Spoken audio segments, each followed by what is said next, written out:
Hello and welcome to the Ranching Returns podcast, where we believe that when done right, your return on ranching can be far more than just extreme profitability, but a return to your land resource as well as a priceless lifestyle.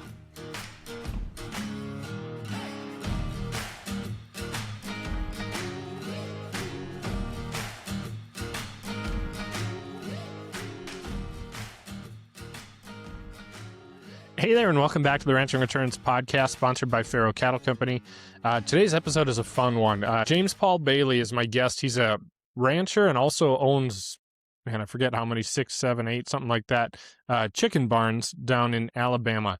And he is one of those guests that I just really appreciate, being super generous with their, well, first of all, his time, but also like the details of his financial. He shares numbers and shares the process of building up this business that has allowed him and his family to be full-time on the farm, starting with very little and growing a farming business that sustains and supports his family.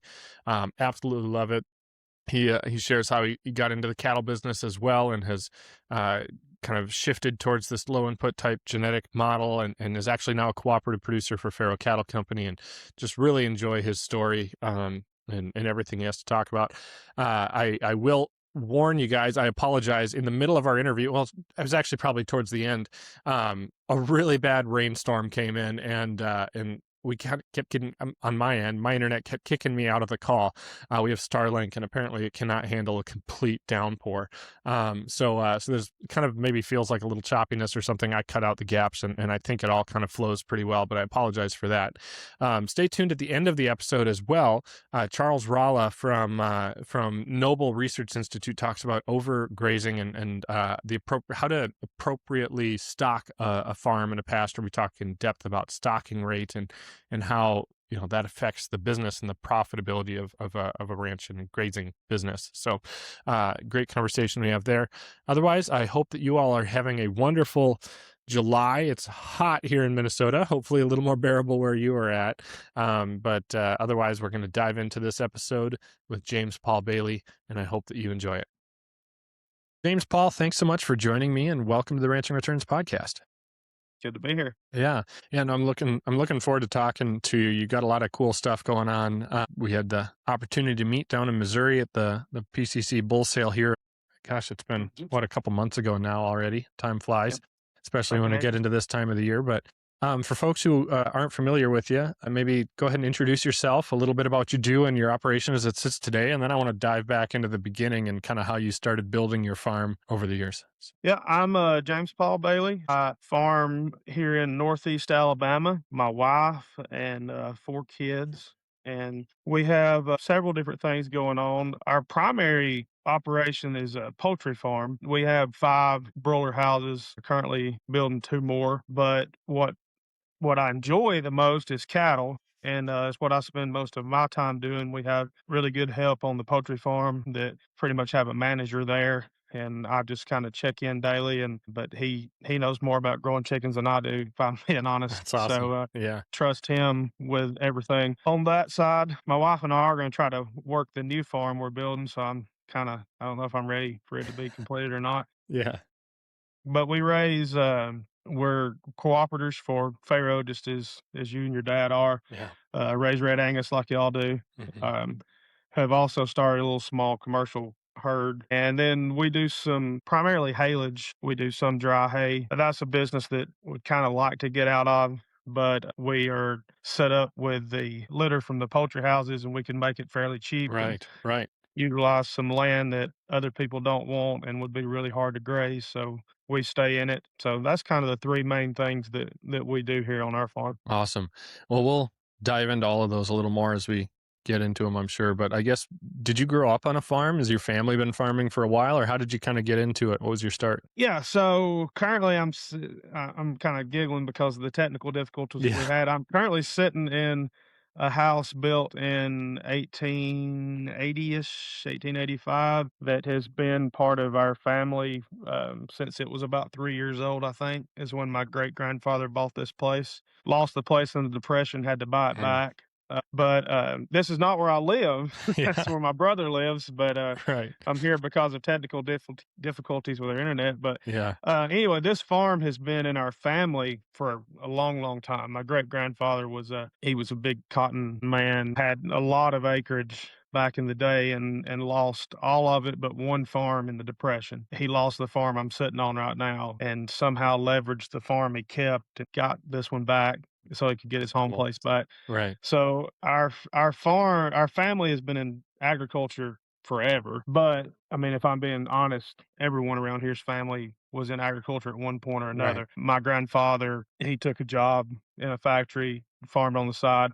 My dad always would have liked to have farmed, but he was an ag teacher. And so I grew up living the FFA life and loving farming, but uh, we weren't real farmers. You know, my dad usually kept somewhere from 30 to 40 brood cows at a time. Mm-hmm. So I guess technically my farm is kind of first generation, but not really. I don't know what you would call it. Uh, it's been several generations since anyone in my family has been a full time Sure. in production agriculture. We currently farm, our headquarters, I should say, was my great uncle's place. The farm that I'm sitting on right now, I actually have nothing to do with it Mm. anymore. My brothers both farm, they're in the poultry business, and they kind of occupy, along with my dad, they occupy this farm. But we farm on a place that was also in the family for years and years and ended up getting a hold of it. And that's where we set up our headquarters at. So yeah, I don't even really know what the question was now, but Oh, that's I awesome. that's kind of we had a history of agriculture, Sure. but it was always my desire to farm, and I think it was Right. because my dad loved ag teaching, and I still to this day think he's one of the greatest ag teachers our state ever had. Had a national officer, had lots and lots of state officers. I mean, he was really, really good. Lots of teams that won a lot of competitions. Yeah. But there's so many times that I heard him say when I was growing up that what he really would have liked to have done was farm. Yeah. And I think it was always kind of ingrained in me, like, why did he do that? Mm-hmm. Why did he stay? And I taught ag for 4 years when I was trying to figure out a way to get back to the farm. Mm-hmm. So I think him having that attitude kind of always made me want to farm, Yeah. knowing that he wanted to do it, and he just never did. He Right. did have some chicken houses at one point that got blown away in a tornado, Oh, but wow. he never did full time Yeah. farm, Sure. and I think that made me want to do it even more. Yeah. Oh, that's awesome. So you said you were teaching for 4 years while you kind of figured out how to get back in. What Mhm. what did that entail? What was figuring it out? Was it going right into poultry, or were you looking what were all the opportunities you were looking at, and how did you settle on what you did? Well, I went to Auburn, got an ag ed degree just so I could have something to fall back on was my plan. Right. Got out of school and my wife and I got married. I wasn't even graduated yet. She graduated and we in May we got married the next week and we had bought can't remember how many there were. There was 50 or 60 heifers that had bought to breed to resell Hmm. and thought we were going to make it on that. And about 3 weeks into marriage we were broke Oh and man. thought that she would get a teaching job. There was no teaching jobs. So a local ag teacher called me and he said, now your dad says you don't want to teach, but I'm leaving this position. I'm going to be the principal at our career tech school. And if you want this job, you can have it. I had no money. Sure. And my wife was having no luck finding a job. So I took the ag teaching job. Yeah. And I remember the first day we had like a faculty meeting. My mom taught at that school, and she sat down beside me. I looked over and I said, "I do not want to be here. Like this is not me. I don't want to teach. I Yeah. want to be back at the farm." Right. She's like, "I know, but I mean, you got to be here. Yeah. You got to make a living." You got to do something. So Yeah. from basically day one, I was trying to figure out some way to get back to the farm. Hmm. So we would buy heifers and breed them and resell them. Eventually, bought a cow herd. Had really too many cows for the amount of land we had. A lot of learning curves there, and always on the side, I was begging my wife, "Let's build some chicken houses." Because in our neck of the woods, a lot of the guys like me that want to farm and wasn't born into a big row cropping operation or something like that, they eventually will buy a chicken farm or build a chicken farm. Hmm. And so it took me a few years of talking her into it, and now she agrees it's one of the best decisions we ever made. So built the chicken farm through the help of some family land that we were able to buy at a very affordable price and build instant equity in, and built the chicken farm and just came home. After that, I actually only came home for 1 year, and then my wife, her dad got sick with terminal brain cancer. We just had our second child, and she said, "James Paul, I want to stay home." And I said, "We got to have some benefits." So then I went and drove a school bus for 6 years. Okay. After that, After 4 years of teaching? after 4 years of Okay. teaching, and Sure. you can get you can be vested in the retirement system in our state if you get to 10. Okay. So Sure. I just decided I would go through with 6 years of driving, and right at the time that my 6 years were completed, we completed construction on two more chicken houses that at that time. So this was But 4 we at that point then? and made five at that 5. point. Okay. So we basically built those chicken houses to be able to justify paying for the benefits that I wasn't going to get. Sure. Right. So that was 3 or 4 years ago now. So I've been full time at the farm for the last 3 or 4 years. Oh, that's So awesome. So I'm curious on the poultry barns, if you're okay diving into those a little bit and stuff too, because yeah, I mean, it's not like land where you can, it sounds like where, you mean, you can't go out and buy land and make it work and make a living on it, but barns, you could, without a lot of equity, without a lot of a down payment, actually afford to go build and then cash flow enough to make a living on, even it sounds like. yeah, yeah. No, I mean, being in the chicken business is not all sunshine and roses. Don't get me wrong, Yeah. but as far as my financial side of my life, Yeah. not the spiritual side of my life, but financial side. And we're not making it rich. I'm not saying that, but Right. just being Right. able to farm. Yeah. The chicken business was the best thing that I ever did, Mm. as far as Hmm. cash flow, steady cash flow. So yeah, Yeah. you're like the new farm we're building. We bought some land and are building two new barns on it, and it's going to cash flow. It looks like it's going to That's be fine. awesome. Yeah. And there's really no other ag business around here that you could do that with. I mean, Mm. Hmm. you can't go out and buy acreage to run cows on and expect the cows to Right. pay for it. Really, I mean, even in today's market. So yeah, you can't. The poultry business, it goes so hand in hand with the cattle because of the litter. And it's as I dive more into this regenerative ag world, I wasn't raised in it. I didn't start in it, and I'm not fully in it now, if I'm being honest with you. Hmm. We kind of dip our hand in both sides of it, and I guess you could say, but I'm leaning more and more that way. I have learned that thankfully the litter doesn't seem to be an enemy. You Mm. know, like commercial fertilizer would, it Yeah. just works. Yeah. That's one reason why we stay in the hay business Right. is because the litter feeds that ground so well, and we make a lot of high quality hay or haylage mostly. Hmm. You can't get dry hay up around here. It rains I every assume. every 3 hours, but it just works so well with the cattle. Yeah. We put the litter out on our pastures every fall because we're fescue based, and the fescue starts taking off around here sometime around middle of October, 1st of November. So sometimes August, September, or sometime in August, September, maybe October if we're behind, or just depends on when we're selling chickens and can get in there or whatever. We put litter on all of our pastures, and we grow a lot of fescue with that litter every fall, Mm. stockpiled to graze through the winters. That was the main reason I wanted in the chicken business. I knew that it was financially gonna get me out of Right. teaching because Right. that wasn't where I wanted to be, Yeah. but I knew that that litter was going to help my cattle Hmm. habits. Yeah. It Right. was really gonna help it, and it has. The litter is not the most important thing, in my opinion. The rest is the most important thing, rest and Sure. rest and rotation, Right. but the litter, it is just such a strong organic fertilizer that feeds for so long. I Right. mean, they say it feeds for about 6 months. I believe everything that I put litter on, we just put it on once a year, and I believe it's doing its job Mhm. Mhm. constantly all year round. Yeah. Seems to be. Yeah. Well, it's a competitive advantage for anyone who doesn't have it and they're grazing, their productivity per acre of grass, their ability to produce beef or raise cattle on grass is drastically lower than yours, I suppose. And it's Yeah, not a waste product. Clearly it has value, but it's a byproduct of another asset that is producing income on its own. It's an awesome combination. I guess yeah. it's not around here. It's not common. We've got some poultry and stuff, but not a lot of people put manure on pasture. I would say it's Yeah. but maybe you don't have a lot of row crops in your area where it could go on, or is it just Oh, yeah. yeah, we're up on a mountain, Lookout Mountain, Okay. and there's some row cropping up here. There shouldn't be any row cropping up here, really. Sure.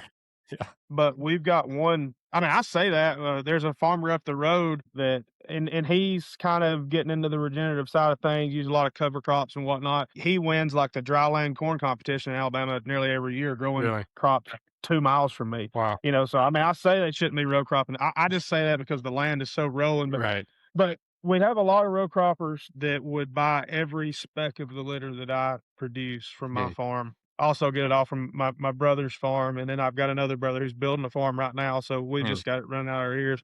Yeah. You could sell every bit of it. Down in the valley below us is cotton country, lots and lots of cotton, and those cotton growers, they love the litter. Sure. So it is not a waste product around here, Yeah. but I'm stingy with it. Okay. The farmers just pretty much know, don't call me, I'll call you if I've got some. Okay.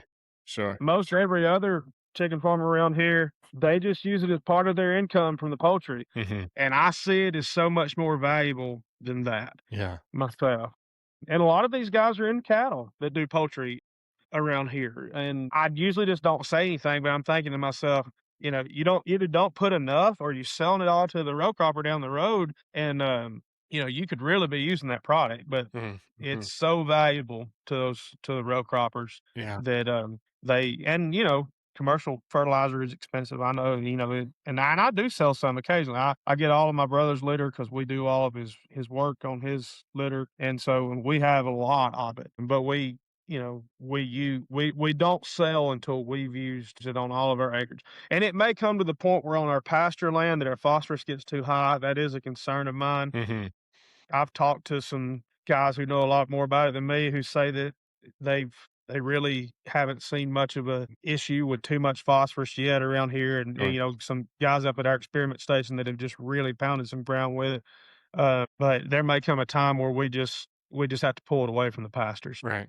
Right. I don't know, and I think our pastures would be fine without it. Mhm. If I had to stop using it, I definitely wouldn't go back to the old way of, buying urea or nothing. I Right. mean, Right. we would just rotationally graze and know we'd be okay. Right. But I'm okay, Mhm. with using it yearly because Yeah. we could stock a whole lot more cattle than we do. Yeah.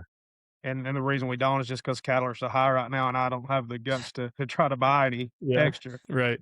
Right. But we could stock, and a lot of it has to do with the litter. Right. And that's where I suppose that hay enterprise comes into play then, is you've got more grass than you have cattle and yeah. Yes, we don't bale any of our pasture land. Occasionally in front of my house we will because it makes it look pretty and my Sure. wife likes that. Okay. That's Um, fair. but, outside of that, we don't bale any pasture land. We bale land that there's a lot of land in our area that is in 5 to 10 acre patches. And a lot of the row croppers don't want it. Of course, a lot of them are row cropping 15, 20 acre fields. I mean, that's very common in my area. Mhm. The biggest field that I have anywhere is 55 acres. It's just a lot of trees around here, a lot of small parcels of land. And so it's easy to go up to somebody and say, hey, could I bale that 7 acre field right there? And no fencing around it, no water. You just can't graze it without a Right. whole lot of work. Right.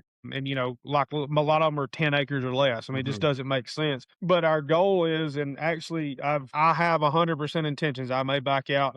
We're going to start buying stockers in the winter Mm. and Mhm. feed them a lot of this stuff. Yeah. In the past, we sold a lot of hay. Sure. And this past winter, we sold a lot of haylage. You can't sell that in the summer because once it's opened up, you've got Right. about a 10-day Right. shelf life. But we started just by word of mouth selling a lot of it. But I still sat on 250, 300 rolls at the end of the season, and I've baled close to 1,000 this year already. Mhm. You know, we've either got to find something to feed it to or get out. Right. It's got to that point, and we've really not added hay acreage. I just feel like we've got pretty decent at knowing how to grow ryegrass, and that's mostly what we bale up in the spring is Mhm. ryegrass. And it just makes a real high quality feed that on land that we can't graze. Right. If I could graze that land, I know that the most economical way to harvest a crop is through a cow's mouth. Mhm. I mean, nobody has to convince me of that. Right. The, Yeah. the problem is, in my mind, it's, do I want to utilize that land or not? Mhm.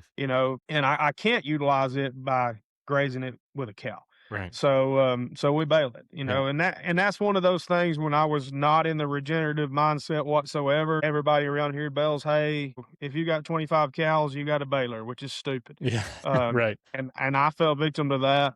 And then we just kept baling more and more and more and got to, in lots of parts of the world, this wouldn't be much, but in my part of the world, I mean, we're baling 1,800 rolls of hay a year. And it just got to the point where we're going to have to start selling hay, which is what we've done for several years. Hmm. And now we're going to try to start buying calves to feed it to.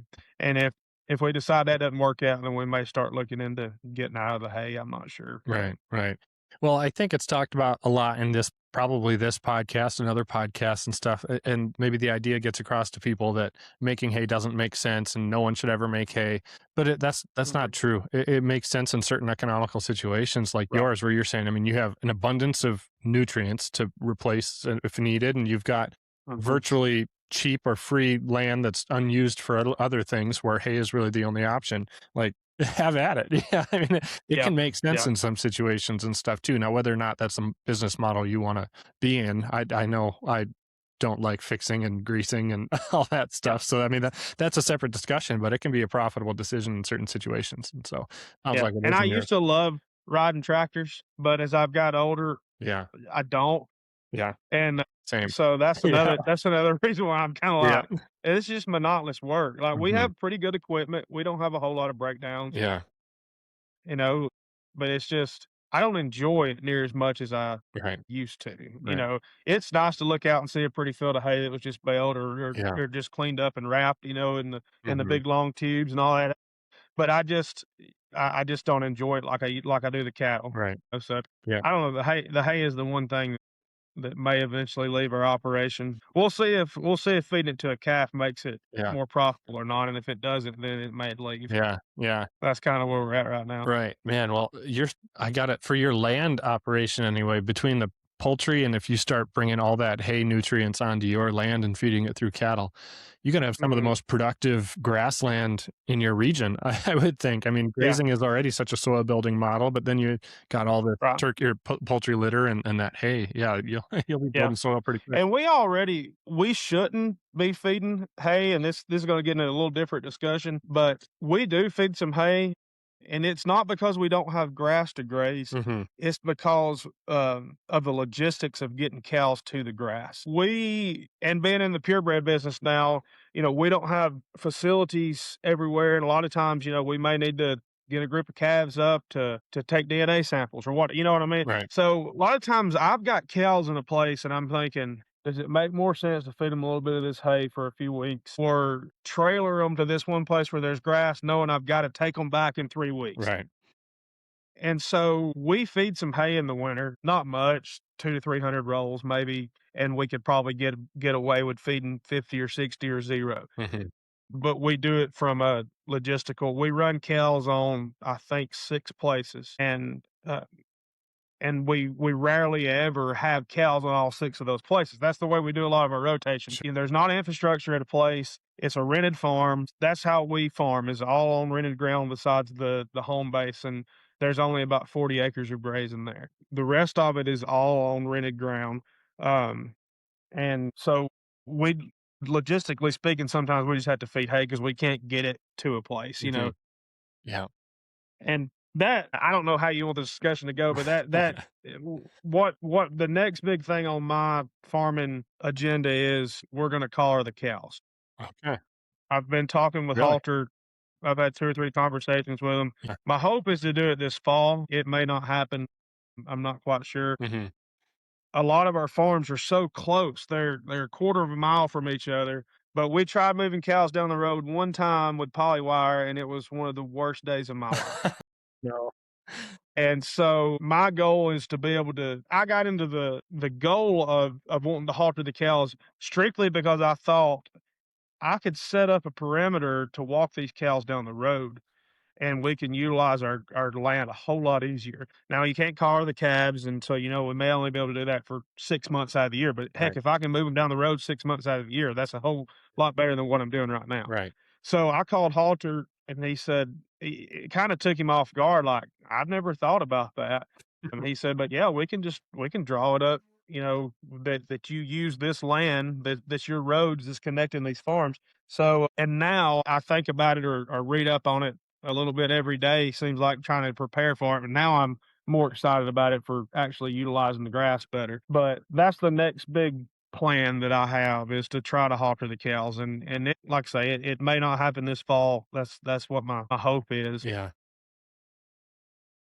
because a lot of these farms that we're on just have they have no cross fencing, they have no electric fence to hook a poly wire to, Hmm. and so the halters will completely change that Right. if we go that route. Right. Man, that would be the dream. I know we've got 3 pastures within about a mile from the end of our driveway, but with 220 bushel corn on either side of the road, I no never. I don't know if even with the virtual fence, I don't see myself ever Yeah, trying that midsummer anyway. But but we can dream anyway. That'd be awesome if you could somehow use that to sort of connect yeah, like and it may land not bases. work, but that's my dream. Sure, sure. So right now, are you kind of on all these different sites, and maybe you mentioned this already, are you kind of splitting up the herd, or are you just shuffling with trailers between all the different farms, or how are you managing It your grass? depends on the time of the year. Sure. Generally, in the wintertime, we have everything together. Okay. Yeah. To remain in business and leave a legacy for the next generation, today's rancher and farmer must not only be efficient, but strive to be sustainable by preserving our natural resources. Healthy soil is the foundation of every strong operation, and education is the key to learning about new innovative ways, not only to maintain, but to continue to build that healthy foundation. At the Bottom Line Conference in Lakin, Kansas, we're going to dig into the essentials like building organic matter, water infiltration, retention, and the variables that drive long-term productivity and sustainability. You're going to hear from past podcast guests Grant Harder and Kit Pharo as they share real-world strategies for building resilient soils and profitable herds. And this year, we're proud to present nationally recognized speaker Jolene Brown. She's going to be delivering a very powerful guidance on family business transition planning, so be sure and bring your business partners and the entire family. Strong soil, strong legacy. Your bottom line starts right here in Lakin, Kansas. The dates are Thursday, August 20th and Friday, August 21st at the Kearney County Fairgrounds on the west side of Lakin, just south of Highway 50. Now, for all the details, go to bottomlineconference.org. Yeah. We intentionally stockpile ground that we know we can rotate on, Okay. stockpile fescue on, Sure. where we've got better infrastructure. Because if you just turn those cows out on the fescue in one of these farms that we have no cross fencing infrastructure at all, Hmm. they're not going to utilize it correctly. Right. So we use those farms that we can't rotate on well as our late fall pastures while we're stockpiling the ground for fescue that's got good infrastructure. So in the wintertime, when we start stockpiling, when we start grazing the stockpile, we try to put everything together. Hmm. That's also when we're breeding the herd. It's just a whole lot easier. Yeah. And then once spring comes around, the grass gets so far ahead of us, and really we don't have enough cows that what we'll generally do is split everything up across 2 or 3 farms, and they'll stay that way until we wean the calves off. And then when we wean the calves off, what I've tried this year is actually we've still got the heifers on the mamas. I'm not going to wean till next month. It may come back to bite me, I don't know, but Yeah. we got everything up, preg checked all the mamas, and then kicked all the heifers back out with their cows, took them to a farm, took the cows with bull calves to the home farm where we've got good facilities to weigh and Hmm. and things like that, because those bulls are, obviously going to a farrow cell and have to, Right. have a little more management. So we just kind of split, and we don't ever do it the same way each year. We may stockpile, we may run the biggest herd. We may have 75% of the cows on one farm and 25% on another, and it may have been 2 different farms the year before. Right. It just kind of depends. I sit down about twice a year and kind of make a new grazing plan of where everything's going, and it never lines up with the way it did Right. the previous year. Yeah. So Yeah. Yeah. I'm curious on the grazing plan thing. I have never used one of those grazing charts. Is that kind of how you do it? No, no. Okay, When I say a okay. grazing plan, I mean I sit down with a piece of paper and Right. I'm Okay. writing Sure. like Sure. these cows go here. Yeah. Yeah. That's my grazing plan. Yeah, So no, I'm more that way, or if I'm lucky if it would ever get on paper. It's probably more in the head and stuff. But when I yeah, went to the Ranching for Profit school and they showed those grazing charts, I'm like, man, that would be so slick if you actually could. I don't know. I haven't figured out how to use it, or haven't probably put in the effort to. I shouldn't say I haven't put in the effort to figure out how to use it properly and stuff, and to really do good grazing planning management. It's yeah, more so just eyeball and mental math, and then if yeah, stuff gets ahead of us, we'll make a little hay to make to kind of balance yeah. the spring flush and move it into the grazing rotation on the next one. And that's So that y'all for the make most hay part. with your excess grass in the spring. That's so it's probably similar. I guess we have what we call the spring flush, where we get like 60% of our grass in May and June. And it's Mhm. all cool season grass. And if you don't get to it fast enough, it gets rank and loses quality real fast.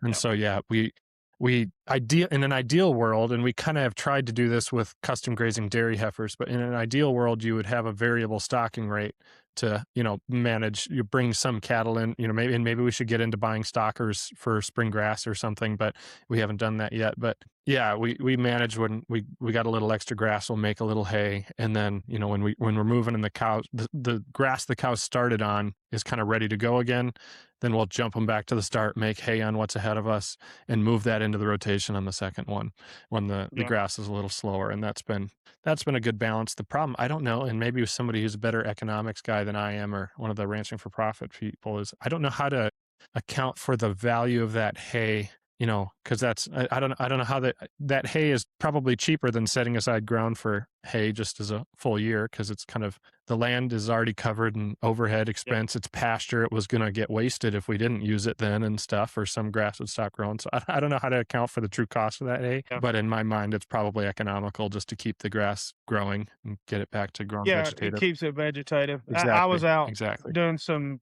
bush hogging today, actually, and yesterday on some ground, and it was mostly just because it was right there around the house, and my wife was saying it looked bad. 'Cause we usually don't do any mowing till the fall, just Sure. because we couldn't get across all of our acreage twice. So Yeah. Yeah. we usually just wait till the fall. But anyway, I was just looking at that grass, and it's mostly fescue based, and it just gets so rank this Right. time of year. Right. And we could probably better utilize some of that as hay, but we stay so busy in those little patches doing hay that Right. Yeah. I just always say, well, it'll feed the ground for the summer, Right. Right. and just don't worry about it, Right. So And one year in specific, we had a pretty dry year, and what we typically would have made hay on, we said we'll just leave it because nothing's growing, so we'll just graze it when we get to it. And we let it, and it went like full mature seed heads. They came in mhm, and probably took 20 or 30% of it, trampled the rest. And that was some of the coolest stuff. You went out there a few weeks later, it was like its own subclimate underneath that. There was humidity and yeah, moisture under that mat of stuff, mhm, and there was like a carpet of new seed and grasses coming up, and it was a wonderful thing for that pasture. And so, yeah, I think it probably would be advantageous for us every year to have a little bit that does get ahead of us, and don't make hay on right, everything. Set aside a little every year that we can do just for kind of pasture restoration and reseeding and building and stuff. That sod, it was pretty cool to mhm. see. But yeah, otherwise we probably do we make a little bit of hay every year. Yeah, it just kind of I matches. don't have any proof of this, but as I said a minute ago, it just made me think about it from what you were saying about that little place that you let the cows come back and trample. But Hmm. usually we let the grass get ahead of us, and our pastures look pretty ugly in the summer. Yeah, yeah. And and then we try to get in starting in late summer, early fall, and get a mower across all of it. Just Hmm. mostly because I've heard Greg Judy say before. I used to watch a lot of Greg Judy's videos, and he would talk about like people would give him a hard time about mowing, Hmm. and he'd say, "Listen, I rent this ground from people. They want it to look good." Yeah. Right. That's basically what he was saying. Right. And I'm in that same boat. I mean, if it wasn't for rented ground, I'm not farming, Right. not full time Right. by any stretch of the imagination. Yeah. And those landowners, they don't understand soil health, Hmm. and that, doing it this way may be a little better for the ground. Yeah. All they want is for it to look pretty. Right. Yeah. And so, we get in there. But anyway, I kind of got on a tangent there. No, But makes sense. but What I was thinking of is our pastures in the fall are usually gorgeous as long as we have a little bit of moisture, which we usually have enough. And I kind of wonder if the fact that we just let it go in the spring. A lot of these guys around here are always mowing twice a year. Mhm. And I don't know if it's helping to go in there with a mower and knock the seed heads off in June and then come back in and do it again in October or not. I know if I were trying to do it too late, I'd start knocking down some of that stockpile, and I don't want to do that. Mhm. But a lot of that we just let get overgrown and rank in the springtime, it just falls back down. It's just feeding, and we're probably suppressing some summer grasses, and I don't know. Mhm.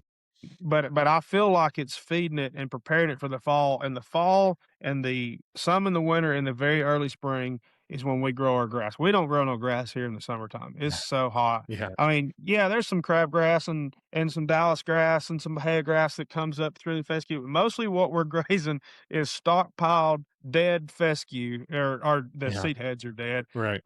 through the summer, and it ain't got no quality in it. We grow all we're working for the fall. Mhm. We're trying to get there to grow grass, and we could come in and plant some sort of summer grazing. I know we could do that, but it just never has seemed economical to me Mhm. because the cows seem to do fine. We're predominantly fall calvers now that we do, which I don't care for fall calving if I'm being honest. But Yeah. I have to fall calve because we sell in a particular bull sale, and Right. it's against nature, in my opinion, where we're at. But anyway, I've lost my train of thought now. Yeah. But Yeah. the cows just I don't know what I was gonna say. The calves are off the cows when that rank summer grass or rank spring grass that's dead and there's nothing coming up. Their maintenance requirements is next to nothing right now. Mhm. So I've never seen a real advantage in going in and saying, well, we've got a summer slump here. We need to plant something for 'em. I mean, Right. they don't need anything. Yeah. They Yeah. they're 6 months gestating, Yeah. and I feel like our Pharo genetics are good enough that Right. they don't have to have just a perfect balanced, diet every single day when they're 6 months gestating. Right. So we just let them graze that, and it's just it's giving them probably nothing but their fat is butterball, so I just Yeah. don't worry about it, you Yeah. know? It's like our corn stalks in winter for our cows. They don't have a calf on them. It's Mhm. just dead, Right. yeah, grass. Yep. So Yep. if that, I mean, that sounds like that fall season works well with your climate and your grass growth, because you're calving kind of when that beautiful lush grass growth, it starts to cool down, and the summer dead rank stuff is when they're dry. Is that Yes. how come that you're not the biggest The fan of fall reason calving? If a neighbor came to you tomorrow and offered you the opportunity to lease their land and run their cattle, do you feel confident enough in your business to know whether or not you can take that opportunity on and be profitable at it? I know for myself and so many people, you may not have that kind of confidence. And if that's you, it might be worth adding someone to your team to do it. John Haskell and his team at Ranch Right LLC can take on the bookwork for your business. They can break out your income and expenses by enterprise and know what enterprises in your business are making you money and which enterprises are losing you money, so that the next time an opportunity comes your way, you can take action with decisiveness and confidence, knowing the numbers of your business support that decision. Again, if that's something you're interested in, you can reach out to John and his team at ranchrightllc.com. The things that I don't like about it and I've learned this the hard way since we've started because we were spring calvers before we started becoming cooperatives for Pharo. Yeah. And I'd kinda got it dialed in. I'd been doing it for 10, 12 years and just kinda had it the way I liked it. But I never really realized this so much, but, I'd heard it a lot, but that a cow's most important nutritional time is a couple months before the bulls go out. They need to be on a gaining plane of nutrition at that point. Yeah. It's not a big deal for the cows. But the heifers, we've learned that the heifers Sure. struggle I see. because 2 months before the bulls go in is October and November. Yeah. And what we're doing then is growing that lush I grass see. where we don't have it to graze. Mhm. They're grazing whatever's left over from the summer. And I would plan a small grazing spot for the heifers if there was something that would work. Sure. But October, November, we get our first frost somewhere around Halloween. So if I plant it in July, it's going to be so mature they're not getting much from it then. Right. It's going to get taken out by frost. And if we planted Sudan or something, sorghum Sudan, I'd be worried about it after frost. And Prussic acid. Yeah. so Yeah. I can't find anything that works except for just light supplementation during that time. So that's the main reason I don't like it. I tried fall calving years ago with my commercial herd that were no Pharo. This before I ever even heard of Pharo Cattle Company, Sure. and those cows struggled a lot in the winter. I will say though, that's before we kind of dialed in how we stockpile grass. At that point, I had not quite kind of figured out how we would do it Hmm. or how to do it. I think it would probably work a lot better now. Yeah. But the main thing that bothers me is the heifers Sure. not having very high nutritious grass right before breeding. Okay.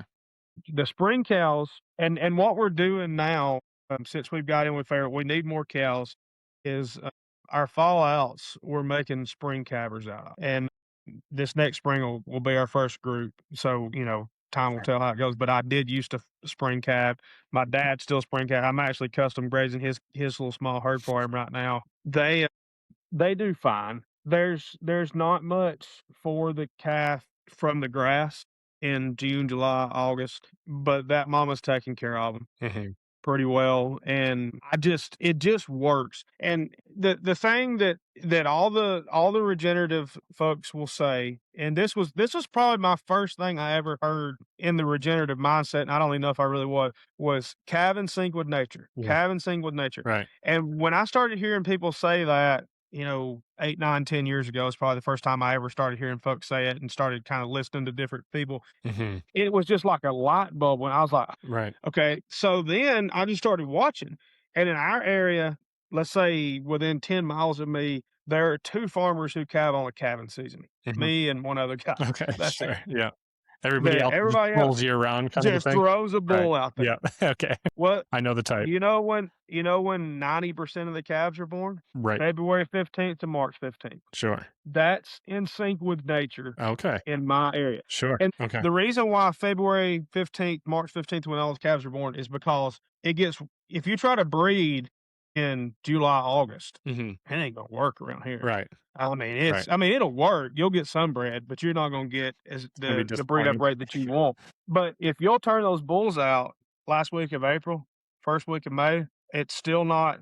Sometimes it's really hot, but it's not like July and August Yeah. is. And so, like you'll hear a lot of folks in the regenerative world that true spring calving is May and June, or at least late April and May or whatever. Hmm. Well, not around here.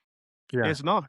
Yeah. True spring in around here is February 15th, March 15th, Hmm. because that's when it starts getting warm.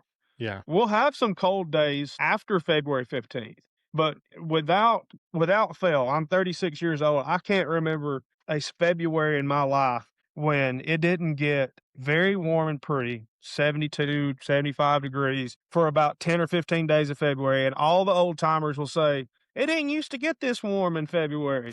But for the last 36 years, it has. Yeah. I mean, I can remember as a Right. kid having cousins over one day, and it was February. We were outside jumping on the trampoline, just living it up. And like, it's February. It should be wintertime. Yeah. But it's just always that way. Yeah. And I think just watching the cows around here tells you.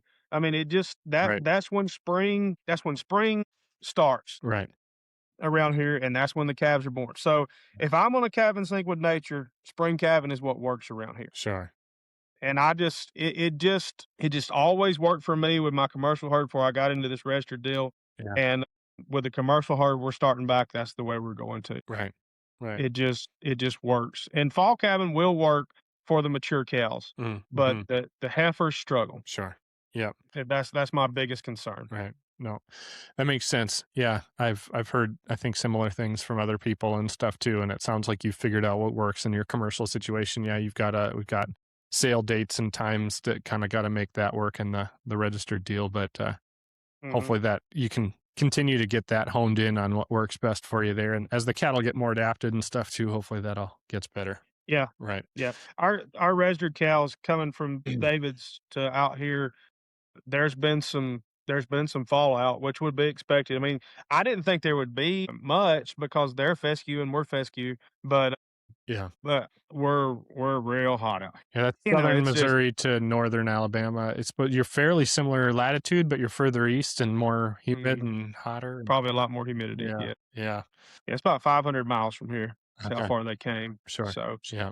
But the ones that have not fallen out have really done well. Good. They stay fleshed up. Everything seems to be working well for them. Yeah. But it was a pretty big environmental Right. change for them when they Mhm. came out here. Right. So Yeah. No, absolutely. So I guess your cattle enterprise as you started, I guess what's changed? Has anything changed? I mean, as far as your management style, and you've kind of come to Pharo Cattle Company somewhere along the line and stuff. How did that yeah, happen in terms of your genetic type and your kind of strategy on yeah, that? yeah. So by the grace of the Lord, I found Pharo Cattle Company through this podcast. Sweet. Good to know. Yes, That's awesome. I had heard of Pharaoh before, but 3 or 4 years ago, I really started wanting to look into cow size Mm. changing, and just stumbled across this podcast and was like, wait a minute, these guys, these are my people here. Yeah. And I had started, I had well, I don't want to chase a rabbit, but our cows had started getting smaller just because the way we were treating them Mhm. was part of it. But I found Pharaoh through this podcast, and then I've told so many people. The Lord wanted me to get into this because the way that it all happened was just crazy. Just a friend of mine knew that I had got interested in Pharaoh. He somehow knew David. Me and this guy weren't even really all that close. I've known him for a long time. He just randomly called me, told me about the herd being for sale, and I'd already bought some Pharaoh bulls, and so I just went all in on those type of genetics. But that was just a couple years ago. Mhm. But to start out, when I got out of college and bought a cow herd, my whole mindset was I wanted big black Oh cows man. that came from the Sandhills of Nebraska or something. Yeah. And I wanted to run big Angus bulls on them or Charolais bulls. And I still like Charolais cross calves on for as a terminal cross. Hmm. Don't get me wrong, but they need to be on the right kind of cow.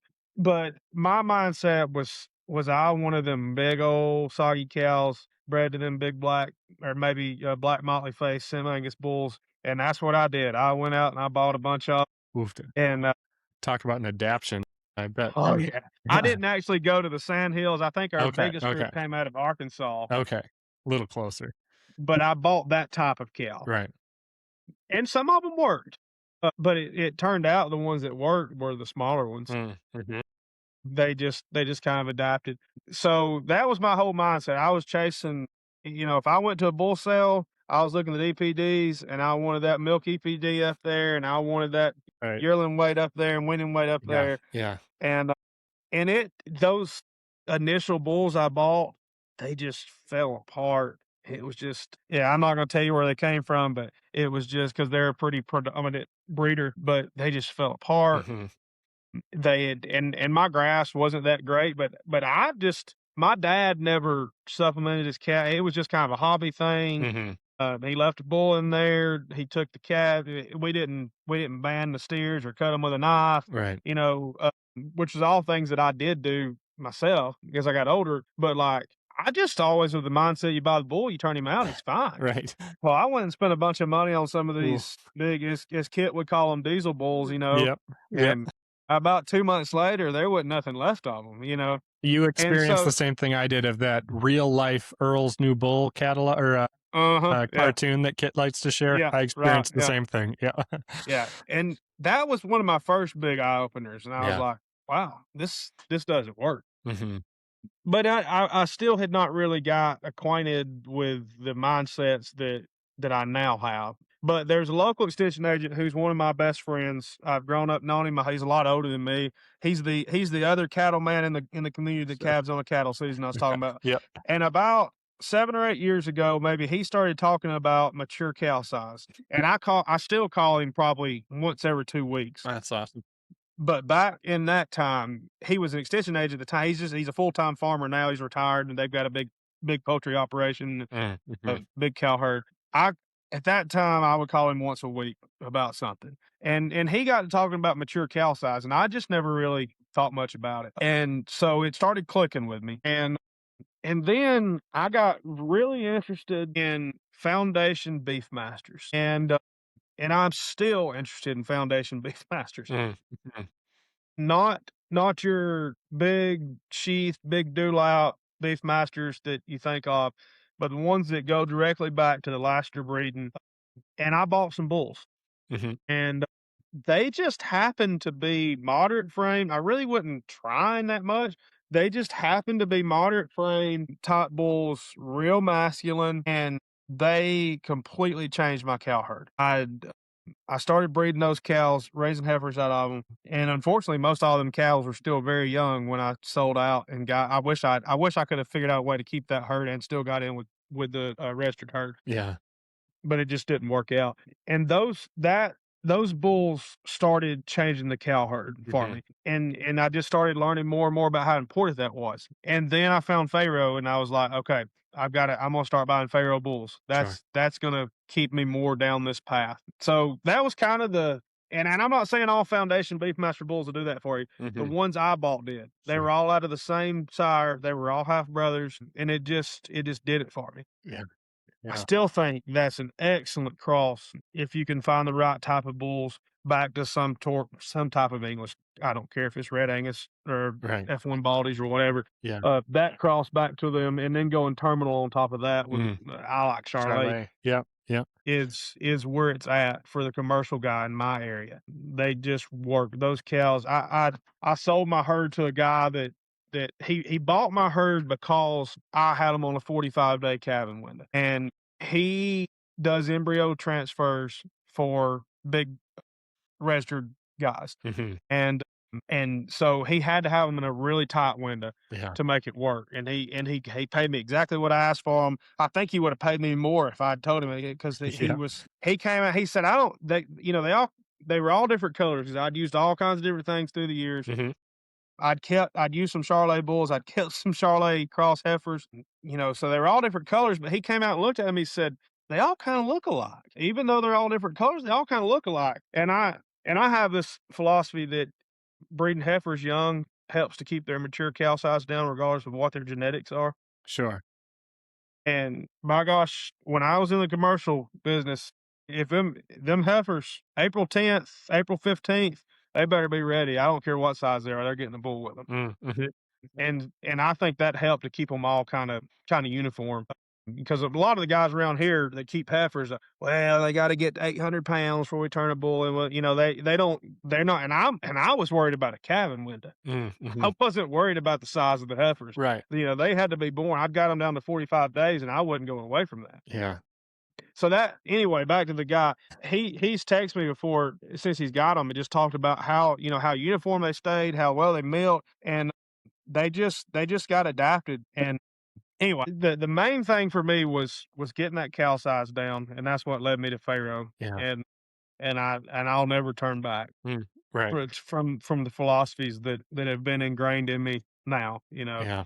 Well, So that's awesome. Yeah. No, and I don't know a whole lot about the Beefmaster breed, but now PCC's got those heat tolerant cattle, which even up here in Minnesota, I think, I don't remember if it was Johann Zeitzman or somebody that said he didn't think there was a herd in either North America or the United States of America that wouldn't benefit from at least like 25% heat tolerant or something like that. yeah, And man, if we had a commercial herd, those heat tolerant bulls excite me. I don't know. I mean, I like even 'em. here in Minnesota, I see heat stress on these cattle in the summer. I mean, we get heat, we get humidity, and something like that could keep them out grazing, working through it, 25%. And especially if you're crossing with a terminal or something like that, you're not going to see any of that in the calf. They're going to do Right. just fine. That Yep. kind of an animal really interests me as well. But Yeah, I yeah, love what Rob and Weston, right. and they're not the only ones, but I Yeah. those bulls, and we may use some of those on our commercial cows. Mhm. I bought a little horned Hereford bull Yep. back in Yep. Missouri. We're gonna start out trying to put some white faces on some of them, and Yeah. then maybe go heat tolerant or use some of those foundation Beefmasters or something after that. Yeah. But Yeah. I really like what they're doing with them. In Missouri, I thought they were the best bulls in the sale. Mm-hmm. They The they Herefords just or the heat tolerant? no, the heat Right. tolerance. Okay. Yeah. Yeah. I think those guys that are breeding them have just got them dialed in. Yeah. They've been doing some good work on that. They're really good cattle. Yeah. Yeah. Which I should plug at some point back a year or two ago. I had those guys, Rob, Al, Weston, I don't remember who else, I think on a podcast talking about the heat tolerant bulls they're Yeah, developing. I remember that one. Yeah, and they're like they're developing them themselves out of a few different, like they're searching out like the right types of these different breeds, Romos and Wano, Mashona, some Coriani, different things along with the red Angus base and some Angus base, I think, too. And they're developing a really cool heat tolerant breed. So if that's something folks want to try out, definitely worth checking out. But yeah, no, that's awesome. It's funny you talking about the heat tolerance. Before the Missouri sale, I had a lot of folks call me and ask me about my bulls. And almost every time I get out of the conversation, I'd think, I just tried to talk them into buying one of the heat tolerance, right. not one of mine. Right. Because I like them so much. Yeah. They'd say where they were from. Well, have you thought about looking at these? And then I remember one guy specifically said, so you don't want me to buy one of your bulls? No, my bulls are great. Yeah. I think they'll do fine for you, but the heat tolerance are really good. So Yeah. I found myself selling them more than I've tried to sell my red Angus. Yeah. I think that's a good sign. That means you're being honest. I always laugh. Kit, I think sometimes he'll tell people, specifically some cow-calf guys up in my area, they've told me, I talked on the phone with Kit and he says, why do you have cows there? Or I'm like, well, don't you want to sell me a bull? Yeah. Well, yeah, he's honest, and that's good. But yeah, those were some good looking cattle down there. As well. It's funny. All of them did. The developers look great, but I was really impressed with the Angus bulls because in my mind, black hide in those hot and humid environments would be the ones that would struggle. But yeah, they were well adapted and did really well. But yeah, David's done a really good job of David Johnson. Right. He's got the hair knocked off of those black bulls. Yeah. He's done a really good job. Yeah, they're very slick, and I think they'll work a lot farther south than a lot of folks think they will. Right. Yeah. Better than those big Nebraska Angus cows will work in Alabama. That's good. Yeah. Awesome. Man, we're almost pushing up on an hour here already. So we talked about your grazing a little bit, your wintering. I'm kind of curious a little back on the turkey, the poultry barns, and when you got started. I think we talked about this a bit in Missouri. And we realized we're two different people in terms of our risk tolerance and stuff, I think, a little bit. Talk a little bit about that. I mean, you were, I don't know if your wife was working at the time, but you were working as an ag teacher, which despite what they should be paid, they're not the highest paid careers out there. And this is, I don't know what the cost of the barns are back then or even now, but it's not a little investment. A lot. Yeah, it's a lot of money. And so talk about your emotional state at that point in time and the decision to do it and kind of go that route. Yeah, it really bothered my wife. Okay. Her dad, who's passed away now, he was probably one of the most conservative financial people I've ever known. Mm-hmm. You know, and I wish I was a lot more like him. I had grown up with my dad, I was talking earlier, was never really a full-time farmer, but there was a time from 94, I was just a little bitty boy, from 94 to when he had poultry houses. So he had been in the business and had to get comfortable with being in debt himself. And so it just never really bothered him, it didn't seem like. And so it just didn't bother me, you know, and it was a lot of money. I mean, and I'm not afraid to talk numbers. The barns we're building now cost about $750 to build. Each or combined? A piece. Wow. A piece. Yeah. Yes. Yeah, they're not too far off from hog barns, actually. I would have thought they'd be a lot cheaper because hog barns have the pits and all the, I thought a lot more technology in them, but that's not, that's nuts. Yeah. They're about $750 a piece to build now. When I built my first 3, that's what I started out with was 3. They were right at, I would say they were about $530 a piece to build. Wow. Yeah. Which really scared my wife. Mm-hmm. And for me, I wanted to farm so bad that it just didn't bother me. Sure. I keep referencing, but the extension agents I was talking about earlier, they were in the contract hog business. Him and his brother, they both worked full-time jobs elsewhere, but they had a pretty good sized farm as well. And he's just kind of a comical individual anyway, but he would say, well, if you're going to go broke, what's the difference in going broke on $1 million or $5 million? You know, the result's the same. You're going to be bankrupt at the end. And he was just joking, but I think I probably took it a little too serious. Sure. You know, because I was like, you know, if I can borrow $1.5 million and be on the farm every day, why wouldn't I? So it just didn't bother me. Yeah. And I wish that it had. I'm glad I got in the chicken business, but I found myself in a lot of cattle debt that I shouldn't have ever got in because the chickens were cash flowing. Yeah. And the way I was doing cattle to start with were not. Sure. Yeah. I was talked about earlier all the woes I had, the type of cows we were getting. And I was green and learning, Mhm. and the USDA, boy, they just hand that money out Yeah. Right. to a beginning farmer like Yeah. myself. Yeah. And so, I kind of wish I had not been so much that way to start with. I've I say I'm trying to get away from it. We just borrowed money to build this new farm. Mhm. But yeah, just as far as the risk of it, it just never bothered me, and I don't know why. I still have people all the time that ask me about the chicken business. Every chicken farmer around here gets asked about the chicken business, but probably 50 to 75% of the people that talk about it say, I'd love to be in it, but I just couldn't sleep at night with that much debt. Mm, mhm.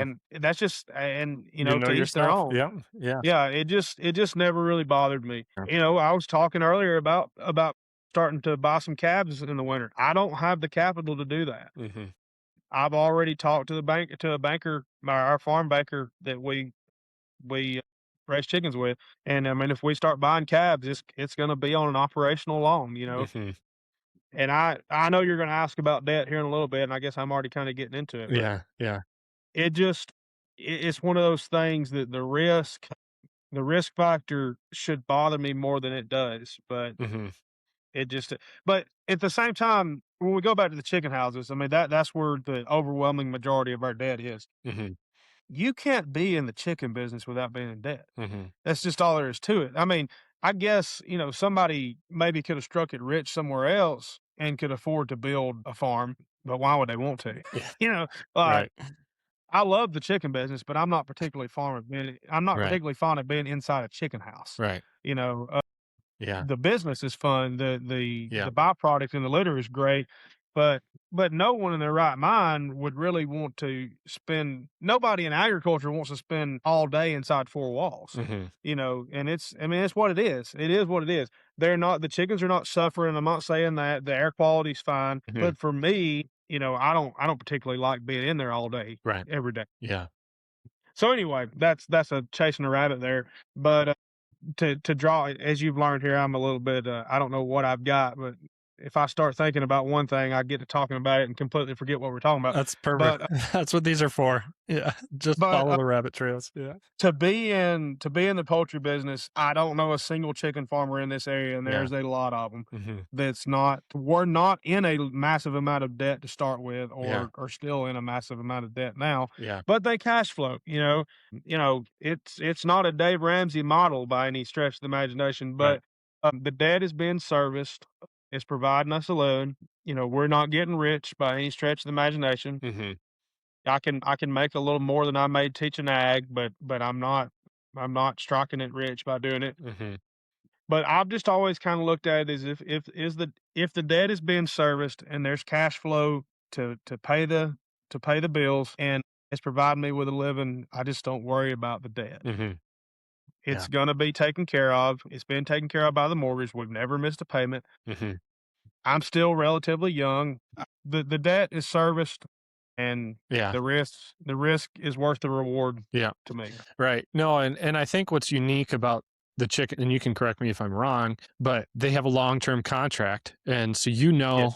today that you will be profitable not just this year or next year but like for 10, 15, I don't know how long these contracts are versus, Right. getting into corn and soybean production. You can make a big investment based on $8 corn, and 3 years later, chances are it's not going to be $8 corn anymore. Yeah, and I've thought that a million times. They give you a 10-year contract, but nobody gets cut off at year 10. Mm, I've mhm. never seen it happen. I have seen some really old farms that they refuse to upgrade Sure. get cut off, and I mean 35, 40-year-old farms. Yeah. Those barns are Nobody paid gets off long ago anyway. Right, nobody gets cut off at 10 years. That's what the original contract said. Mhm. But the thing is that I've said this a million times. You can say this about cattle, you can say this about crops. It doesn't matter what's in agriculture.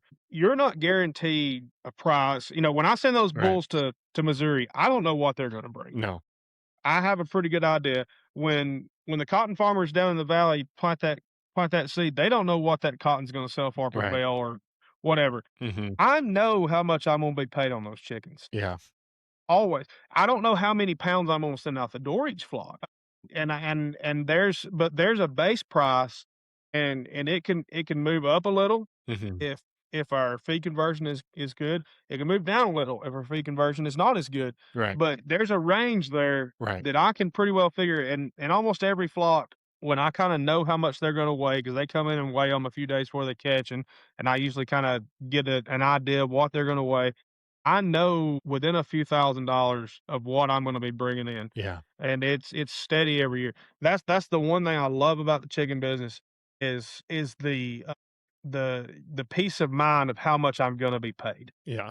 Yeah. I got used to that as a teacher, bringing in a steady amount. It wasn't a whole lot of money, but I knew every month that check was going to hit the bank. Hmm.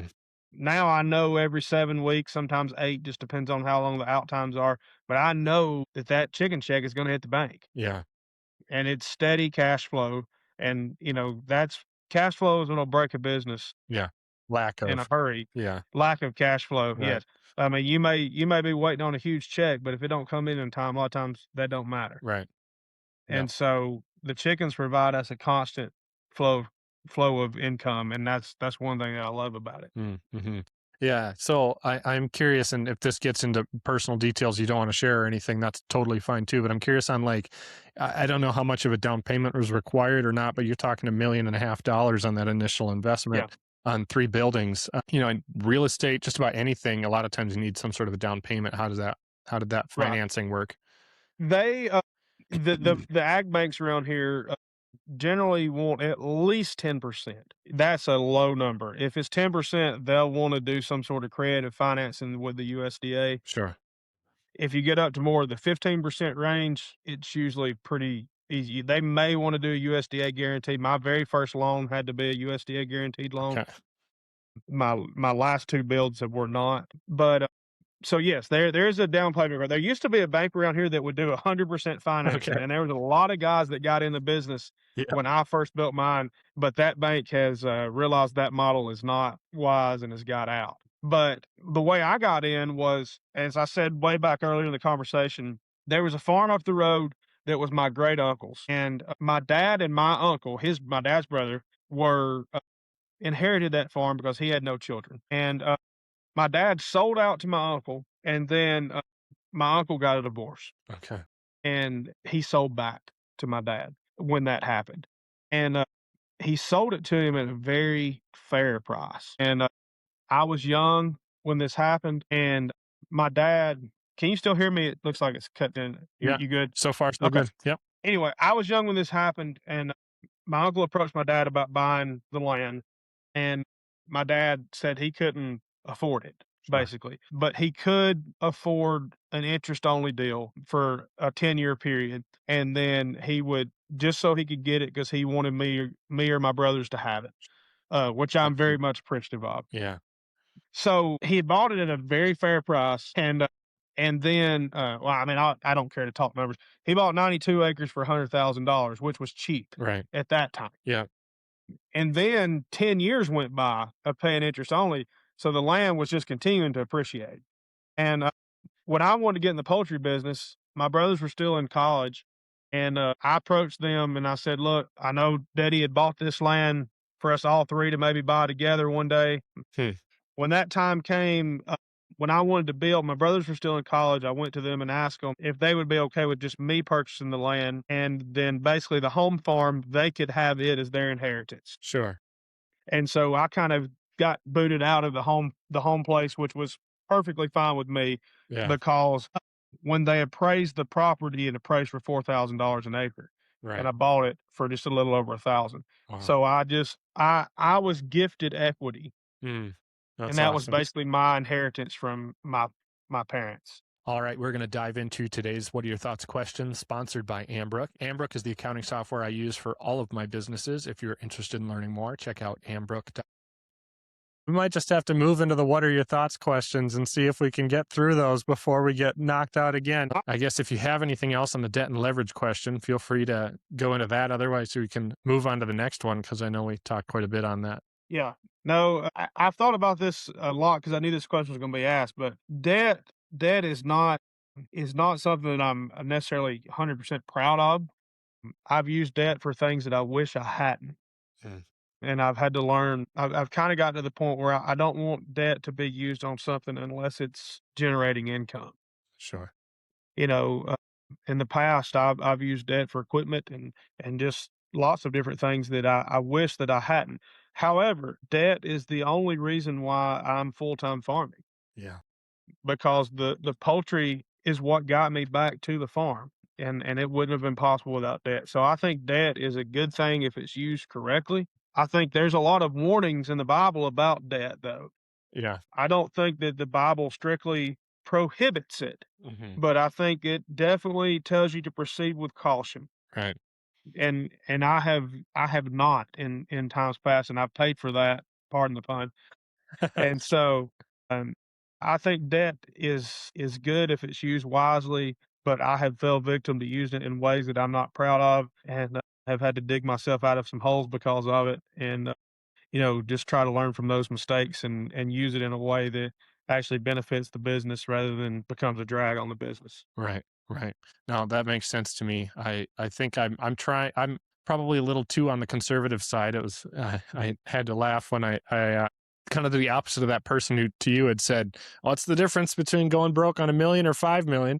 I was Uh-huh. talking to a guy who's very pro leverage and buying land and stuff about, I've only had the kind of debt that if they didn't generate any income, I could still cover the debt worst case scenario. And they're like, well, you don't have nearly enough debt. And I'm like, I was like, I don't know. I guess I've got to find some balance. Maybe this is the right balance, but yeah, I appreciate that thought and focusing on things that generate income. I agree. That's the only way for it. So Mhm. next then, I guess, is what are your thoughts on land ownership? I'm a fan of it, Okay. but it's becoming a near impossibility in my area. We did purchase a small piece of land to put these new poultry houses on, but only because the poultry houses would cash flow the land purchase, Sure. and we had to have the land anyway to put them Right. on. We Yeah. probably bought 25 acres Okay. and probably needed 12 of that to get them built Okay. for, getting the dirt to build on and all that kind of stuff. Yeah. But we have bought land that we live on for a very cheap price, as we talked about earlier, and then we bought that. And there's two or three other places that, if the opportunity arises, two of them are places one of them's the other part of our main farm that I was talking about earlier that my uncle did not get in his divorce, that my great ex aunt, I guess, owns. We lease it, and then one's a place just right down the road. This first place I ever rented. And so, if the opportunity comes along, it won't be looking at buying those pieces of property from their production value, because I just don't see any way that you can buy land in today's climate on its production value. Hmm. But just as an investment from hopefully dollars that we're making on the farm, and so that's my thoughts on it. That land is just an investment. It's not something that you can just go out and just say, well, I want to start farming, so I need to buy land. Right. The way I farm is through rented ground. Mm. We have the home base. It's used more as a facility than anything. We bring cows because it's where all of our good working pens are and that kind of stuff. Yeah. We do utilize it for some grazing, but we we just kind of use it as more facility to move cows in and out of.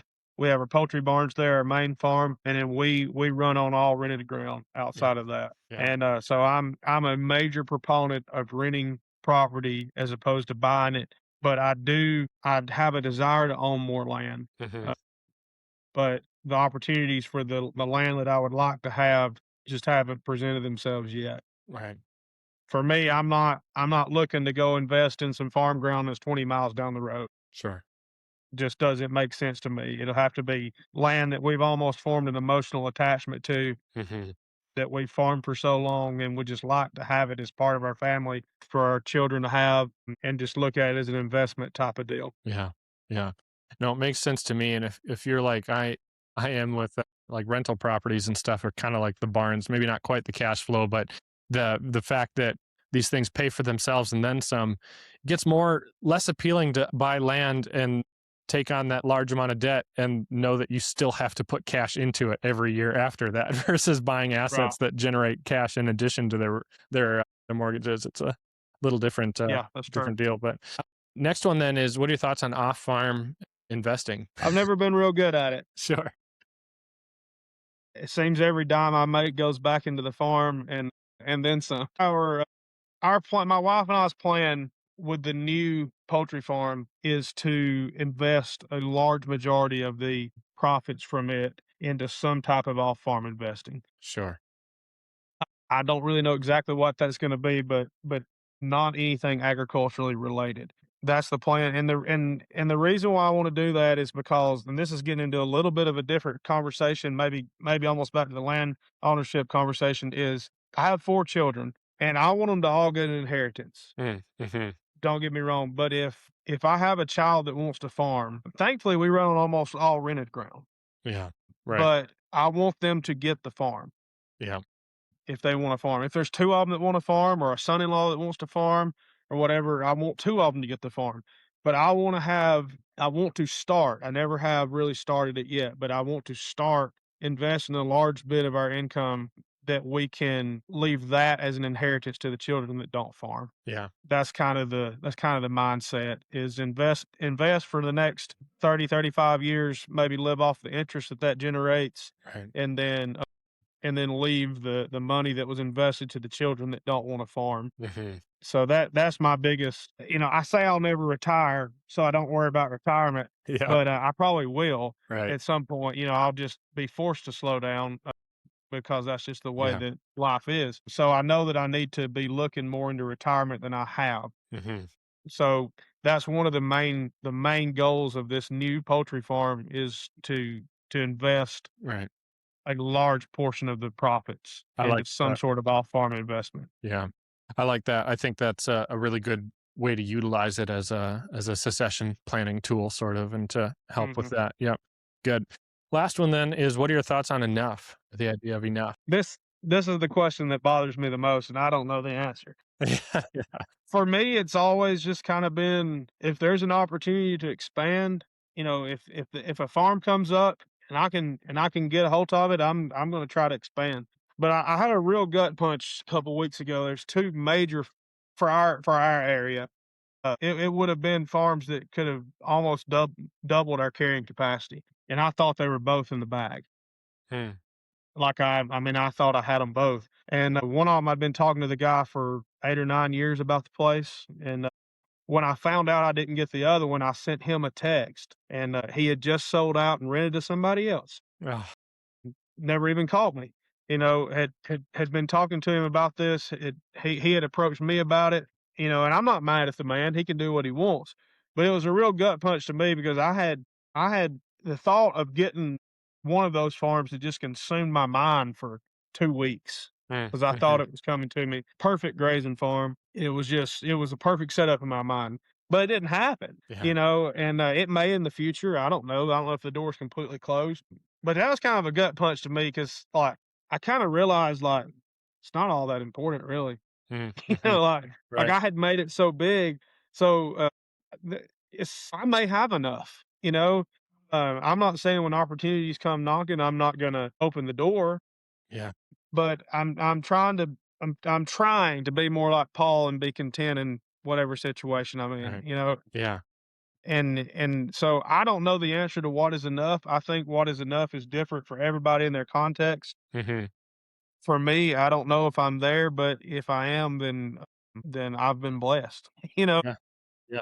it's not something to fret over, and I have fell victim to that too Right. many times in my life of, how big of a farmer can I be, or, just and it's a trap, really, Mm-hmm. that I have found myself in, and I want to do better about that. Yeah. I wanna learn to just be content with where I am, and I think I am a lot of days, and a lot of days I think that I'm not, Yeah. That's a really So good point. I, I've not looked at it that way. We've actually had a very similar situation with 3 separate farms that I wouldn't say I necessarily thought I had them in the bag, but we're all very, like, the owners walked us through the houses, the buildings. We drove Mhm. through the land. We've had these conversations, and none of the 3 have worked out yet. And it can be Yep. pretty frustrating, but yeah, God doesn't always answer with yes right when you think you want it. And so you're right. Mhm. Maybe this is God saying you need to, get emotionally, mentally, spiritually past this because Yeah. it's too much of a focus in your life Consuming right you now. too It's much. consuming Yeah. you. Yeah, move Yeah. on. And when timing is right, then the opportunity will come, or it won't. And And yeah, yeah, yeah. it's not like I'm bored, Right. you Yeah, know? yeah, yeah. Right. I mean, Yeah. I've got plenty to do all day, every day, and Yeah. really, I should move a lot more of my focus away from the farm in my mind to spiritual matters anyway. Yeah. So maybe the Lord is not allowing me to expand in the ways that I want to because Mm-hmm. He knows I've got enough, and I need to be Right. more focused on things that are a lot more important. Right. So I don't know the answer to what is enough, but I hope that I'll learn to be content with what I have if no opportunities ever come again Right. to grow. Yeah. You know, I think you're hitting on the important part of all of it. You're right. That's a great answer. Yep. Yep. No, we're too focused. Yeah. If it's consuming you, it's probably, yeah, that's too bad. and I've not arrived in this No. either. I mean, I'm not saying that I have trained my mind Right. to be that way. Mm-hmm. I'm just saying that it's something that bothers me. Mm-hmm. That I am the way I am. I've Yes. heard you say a lot of times that you think that one of your biggest assets and flaws is you've got too much ambition, Mm-hmm. and I feel the same way. Yeah. Know, it's just I've got a lot of ambition, and I've always been trying to be in a growing state. I mean, I'm building poultry barns 6 and 7 right now. Mm-hmm. But at some point, I believe that the Lord is probably going to show me that you've got what you need. Mm-hmm. I'm providing for you, and just don't worry about it. And then when opportunities come knocking, maybe I won't get so emotionally tied to something, Right. like Right. I have been in the past. Yeah. Yeah. No, I think that's an excellent point to stop on. Do you have 2 or 3 or 4 resource recommendations that were important to you or that you think people should check out? I'm not much of a reader. I did It can listen to be anything. Yeah. Gabe Brown's Dirt to Soil the other day on my way back and forth with my bulls. Nice. Really enjoyed that book. I listen to your podcast. Every guest that comes out, I I plug it to a lot of Appreciate people. that. I think it's probably been more of a formative. I don't know the way to say it, but Mhm. it my paradigm shift has come from this podcast, That's from awesome. probably more than anything else, just the great guests that you have on. So Yeah. I would plug your podcast as a I resource. appreciate that. So I'm not much of a reader, but I spend a lot of time. I used to spend a lot more time watching a lot of just YouTube clips of random farmers, and that's just kind of how I take in my learning, is through listening and watching other people. Right. So Love it. That's great. Well, if somebody wants to reach out, learn more about what you're doing or has questions for you, where would you recommend, or or if you're okay with it, how would you direct them? I would say just look me up on Facebook. I don't post a whole lot, but I do watch a whole lot. I post a few things, but not a whole lot about the farm. But if somebody wanted to reach out to me and message me, I'd just look to me on Facebook. I do have one thing though. Okay. I I've heard you ask some guest about their favorite Bible Yes. verse, And and I had it here and I I didn't do ask it. want to share it Yes, please do. because I wanted to say this, that I've always heard people talk about, this is my favorite Bible verse, and I've always been the kind of guy who's like, I don't have one. Yeah. Like, I Yeah. like them all, and I listened. I've heard you start asking that question, and I knew you and I had talked about doing this podcast a long time ago. So you have forced me to make sure I find my favorite Bible verse. I feel bad And I didn't so, ask it now. no, I wasn't gonna let you get off without me reading it, because Thank you. that was one thing I wanted to make sure I did. But Appreciate that. my favorite Bible verse is 2 Corinthians 5:21, because I believe it tells the gospel as clearly as any Bible verse in the whole entirety of Scripture. It says, "He made him who knew no sin to be sin on our behalf, so that we might become the righteousness of God in him." Love And that. that's just the gospel. Right. God sent his perfect son so that we have his righteousness. Yeah. And every time I've heard that verse throughout my life, it's just always been one of them that just, a light bulb goes off. Yeah. So I just wanted to share That's that. perfect. I Yeah. know you're great to share the gospel, and that's something I need to work on a lot. A lot more of my life has been intentional with sharing the gospel. So Yeah. Thank you for sharing that. And thank you for not letting me forget to ask you. I apologize. No, good. that was great. Well, thank you so much. I appreciate this. This is awesome. And I appreciate your willingness to share on numbers and just everything, your experience. You're very open, and that's so valuable. So thank you, James Paul. Appreciate it. Yes, sir. All right. Awesome. All right. Good. All right. Well, Charles, thanks so much for joining me, and welcome back to the Ranching Returns podcast. Well, appreciate you having me on, and looking forward to visiting with the folks today to talk about our topic. Yeah, me too.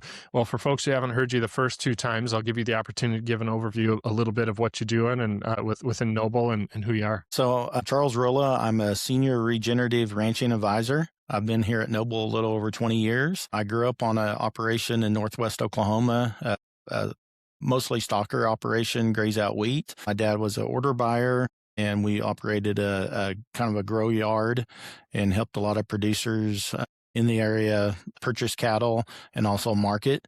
A lot of wheat graze out in that area. And after that, I went to Oklahoma State University, got a master's or a bachelor's in animal science, ranch management option, took a lot of business classes through Ag Econ, and then started a master's in ag education. But at that time, I did not feel like I was suited to be a teacher. And so they allowed me to develop my own curriculum around research in agriculture. And so I took a lot of classes across all the divisions there at Oklahoma State University. And at the same time, started working at the fruit and nut research station, and realized money can grow on trees if you do it right, and you can integrate livestock into that tree system. And so through that opportunity, through that job, I had an opportunity to get a PhD working on pecan trees, and got my PhD in crop science through Oklahoma State University.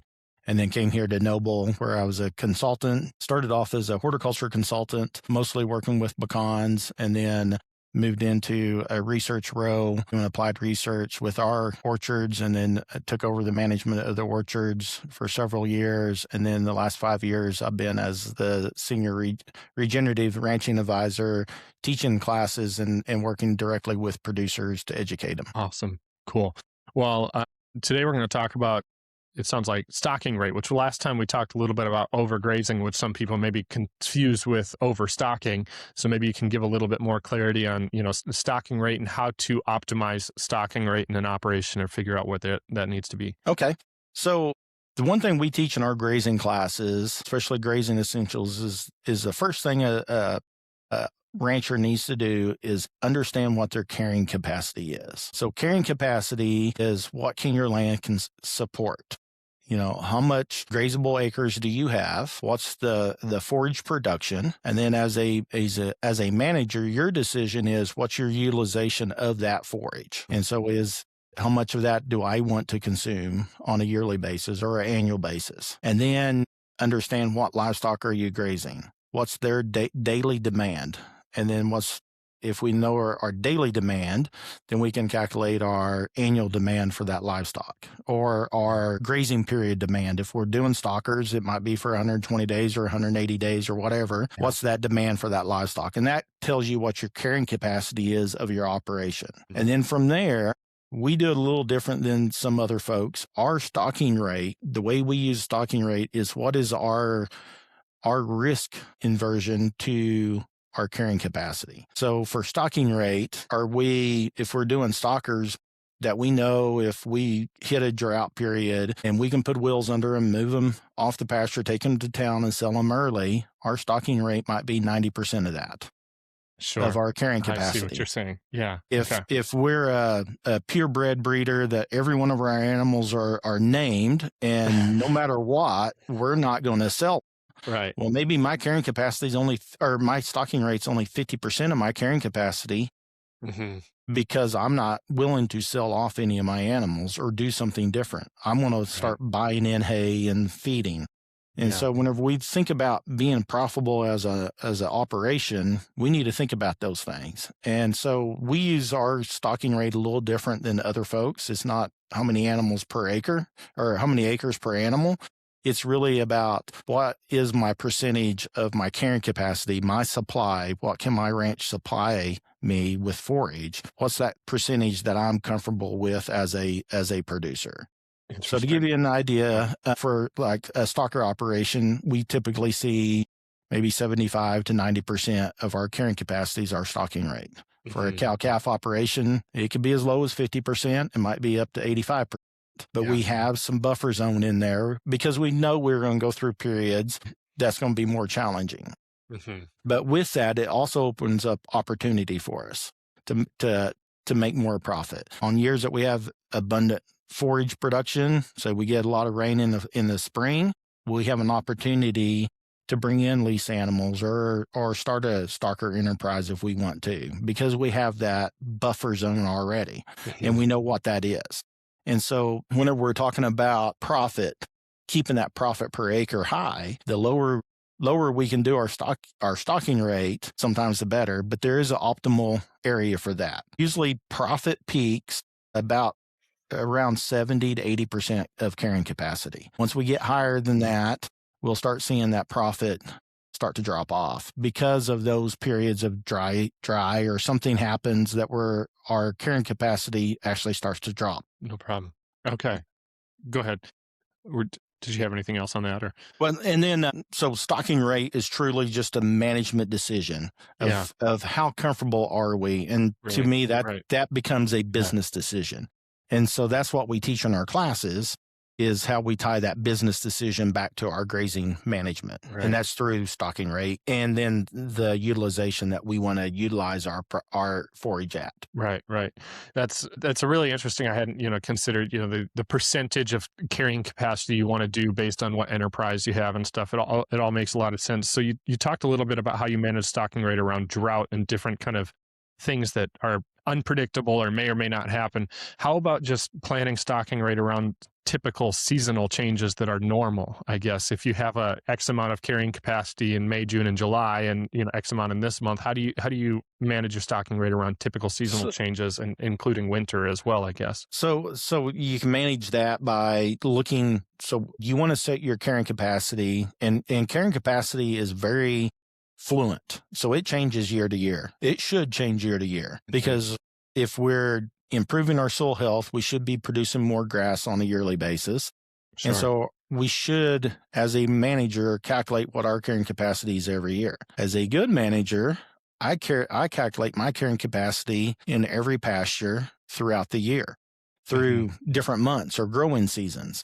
Yeah. Because that's going to change too. And a lot of that has to do with how I've previously grazed. Did I take a lower utilization? So now the next time I come in there to graze, I have more production.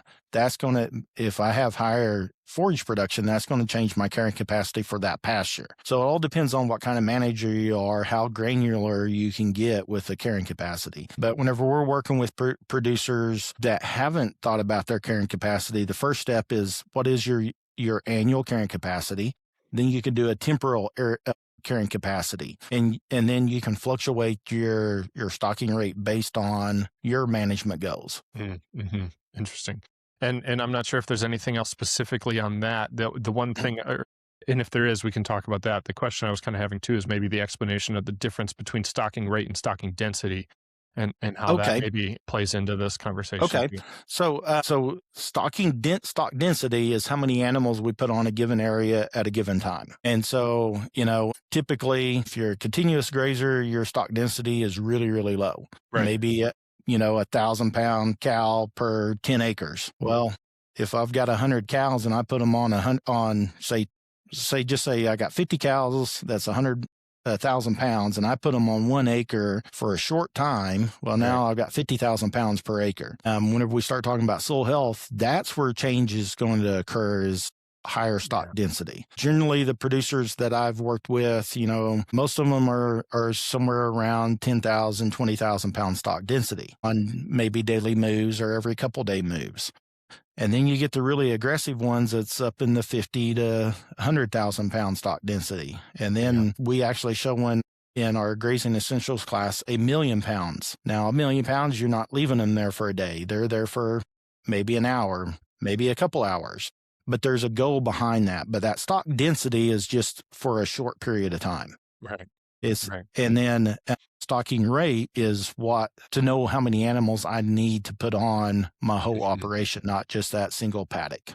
Right. Awesome. Well, is there anything else on the topic of this that you want to cover before we wrap up? I'd say the one thing to keep in mind that stocking rate is kind of your core herd. And then, as we mentioned, look for opportunities. If we have abundant rainfall or we are improving our soil health and we see that we have more production than what we were expecting, that's where the opportunity comes in to capitalize more on a per acre basis. Our profit per acre is bringing in, lease cattle, custom grazing, started a stalker operation, or start a multi-species, bring in another species of livestock that we currently don't have. And so a lot of times whenever I've been to grazing classes, everybody has a contingency plan because they know they're going to go through a drought. And their first thing is, well, they sell off the herd. Well, if you have a core herd that you start with and your stocking rate is proper, you set that properly, then you have opportunity to capitalize on your extra forage by adding another enterprise. Yeah. And so that's one thing I think for a lot of producers, it's not always at the forefront of their mind. And if you're thinking about it ahead of time, whenever you notice that you have that opportunity, you've already thought through all the things you need to do, and you can move that opportunity faster to capitalize on it. Yeah, I like that. Awesome. So if people want to learn more about, or go ahead. I was going to say in our business or grazing class, we call those decision points. Yeah. And so we're thinking ahead of time, what is that decision point? And whenever we hit that trigger, say June the 15th, we've got 20% more forage than we expected. I already got a plan in action that I can go and purchase livestock, maybe stockers before the market gets higher. Or maybe I've got 30% less forage than I expected. I need to call some animals. Well, I get them to the market faster before the market starts to go down, before everybody else has to makes that determination they need to start selling. Right. Yeah, no, that makes sense, where it's really important to know your carrying capacity and know and where you are with your current stocking rate relative to your carrying capacity, and how that changes based on given weather conditions and stuff, so that you can, like you're saying, be on the front end of that. It's usually those are the people that might get some decent prices for their cattle, and the ones that are waiting till they absolutely have to sell because they're completely out of feed that end up getting hurt. So I like that. Good. The other thing I was going to say about overstocking is there is an animal performance that we need to think about. Right. And if we are overstocked, if we're putting more animals than our carrying capacity of our operation can handle, it's going to lead to overgrazing. Yeah. Because the animal, we can't give that plant plenty of time to recover before they start grazing. Yeah. And the impact on the animals is we see a reduction in animal performance, so that daily gain that we're getting out of the animals. Yeah. If we're cow-calf, we'll see a conception rate start to drop. Because those animals are stressed because they're having to eat less digestible plants. Yeah. We'll also see that increase in our cost, our direct costs, that feed and supplemental costs that we have to put out. Right. And then for us, the worst thing is the pasture degradation. Yeah. We're losing some of those plants, those desired plants in our pastures. Right. And then the long-term thing is we're setting ourselves up for more drought risk. Right. If our pastures are healthy, they're more resistant to that drought, or resilient to that drought. But if we've put stress on our pastures and we get a small drought, we're going to see that quicker, and it's going to last longer for us. Yeah. No, I know Alan Williams and Soil Health Academy always talk about cascading and compounding effects, both negatively with poor management and positively with good management. So good point. Absolutely. Good point. Well, if people want to learn more or are interested in signing up for a class, where would you direct them? So go to our website. It's noble.org. Perfect. That's NOBLE. And all of our courses are listed on that website. We deliver them across the United States. And so you can find a course that you're interested in, from our land essential class, which is monitoring the soil, and how do you go about monitoring if you're making an improvement in your soil health, to our grazing classes, which is grazing essentials, kind of the art and science behind adaptive grazing and how to get started. We talk a lot about carrying capacity and stocking rate in that course. And then we also have our business of grazing course, which is tying the business, the profitability into a grazing. And then in both of those classes, we talk a lot about infrastructure, because that's the biggest deal with grazing operation is infrastructure needs. And then we also have our Noble Profitability Essentials course, which is modeled after Ranching for Profit, kind of gets you started in understanding how to budget and do enterprise analysis to understand where we are making money on our different enterprises and maybe which enterprise is costing us money. And so how do we fine tune that? We also have a Market Smart class if you're into trading animals, how to determine using market data which animals are the best ones Right. to buy or when it's best to sell. And then we also have a new Orchard Essentials course that if you have an orchard system, how to improve the soil health and reduce costs and improve our profits over long term through our soil health managements. Awesome. Well, thanks so much, Charles. I really appreciate it. All right. I appreciate it a lot. Thank you. Thank you for listening to the Ranching Returns podcast. Don't forget to leave a 5-star review wherever you listen to this podcast and share it with a friend who you think might benefit from what we talk about here. Also, if you want to learn more about what we've got going on or want to reach out, you can find me at ranchingreturns.com or send me an email at ranchingreturns@gmail.com. Thanks so much, and we'll catch you on the next episode of the Ranching Returns podcast.